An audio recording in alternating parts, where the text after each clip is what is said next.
Welcome back to Tibbs Farm. I'm Tibbs. Sorry about not posting any videos in a while. Dear Lord, do I need a haircut.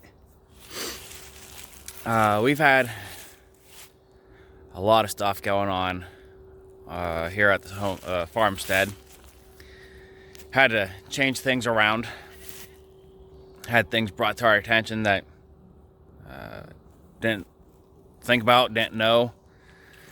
Having the pigs chasing the goats on their rotational grazing, it's probably going to be coming to an end. Had someone reach out and say that I need at least 1 month separation between the goats and the pigs. The mini pigs are all gone. The mamas are gone. And 6 out of the 8 babies, they're no longer here on the farmstead. They have made full recovery, but with them being having pot belly in them and seeing how slow that breed does with feed and growth, that's not something that we want to deal with here.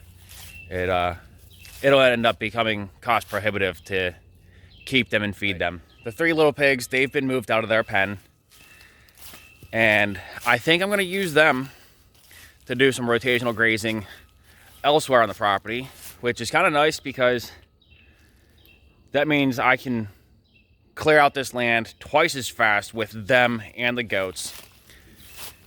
And then the Mangalises, the woolly pigs, they've been moved out of their little quarantine dog pen, and they're in an actual pen too. So here's their pen. It's down by what I call the big pond. It's about the same size. It's much deeper. So here they are, and that hodgepodge of stuff in the center here, that is their shelter. It's just a cattle panel with tarps zip tied over it. It gives them a roof and 3 walls to keep the wind out. Unless, of course, the wind goes straight down the opening. I got the lawnmower out yesterday to actually mulch up an area so that the fence doesn't ground out. And because we've been having a no rain issue for several weeks now, we had to pour probably close to 100 gallons of water right onto this ground rod before we could actually get decent voltages showing at the fence. This is actually the area that the 3 little pigs were at for, I want to say, only 4 days. We moved them yesterday, and it was easy to get them into that spot because, well, this is where their pen was. We literally just had the fence right up against the gate over here, and they went crazy in here. They absolutely loved having green stuff to eat on. And we used cattle panels to make a little chute to help us get them down into that area over there. So I was also able to get the pen that's been stuck under some trees for the past couple months. Got that moved, and then I ended up putting a poultry net in here so that the Mangalises, the woolly pigs, and they're not too woolly right now, but apparently when they start getting bigger, they'll start looking more and more like sheep pigs. But they're enjoying themselves. I have to make sure their pen stays not grounding out. With these poultry nets, our ground doesn't work the best to actually have that very bottom live wire actually connected. So I cut the feed line because several months ago, whenever I had the goats out in the grass just, I couldn't get the grass short enough to keep it from grounding out there. I have some repair wire that if I ever needed that bottom line reconnected, I could connect it back up.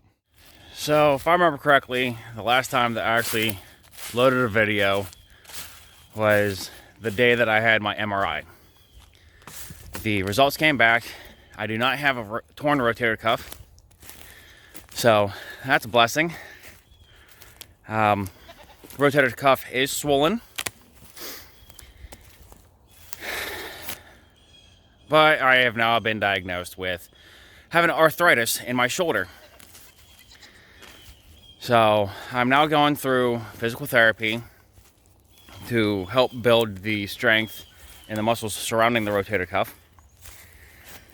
And I think the physical therapist said that we're trying our best to mitigate any need for surgery. So, yay. Still not completely out of the woods. Well, here is the pen that the goats were in for 2 weeks. Yes, a week longer than they should have been. And they did a phenomenal job cleaning this up. Didn't realize that there was this much stuff right here before they came through and cleaned it up for me. And here's a tree that I didn't realize how big it was until they got this cleared up. I need to figure a way to get them in here and do the same thing, I guess. But my moving day was met with difference, and I moved them to over here because there was a lot more green to toss for them. Might end up have to come at a later point and put them back in here, but they're down here and they do have their pellets. And anyone that knows Nibbler knows that he sounds different. Ever since Hamilton left, Nibbler doesn't make obnoxiously loud noises eating his pellets. He's nice and quiet.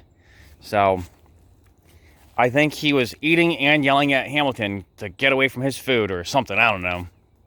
But I'm going to get the clippers out, clean up some of this right here, and get them more greens and probably clear this out a little bit. And in a short amount of time, I was able to get that cleaned up some with that brush pile right there. And doesn't look like all too much was tossed down in here, but they actually have another greens pile in the back over there where they have more room.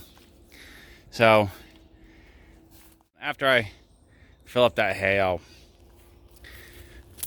probably look around, see if there's anything else I got. But as always, have a good day.